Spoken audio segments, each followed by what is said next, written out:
जाने भैया वे कवन पति हैं, कहाँ पावा जाते हैं, कौने दुनिया में रहते हैं, जौन अपने पत्नी के साथ ससुराल में 10-10 दिन साथे रही हैं, साथे लेके जाइए, साथे लेके आई हैं, और वहूँ साथे साथे उनके घूमी हैं जहाँ जहाँ वह जई हैं।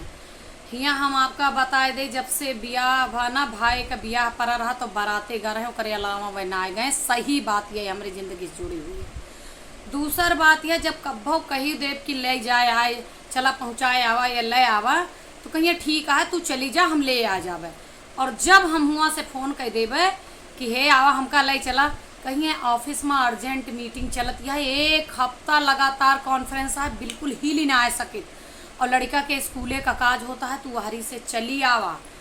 हम कहा तू का तो टिकट भिजवाई दी, और केहू का साथे लेके अबू, वहू का टिकट कह दी, वहू का पैसा खर्चा बर्चा दे दे, लेकिन तू चलिए।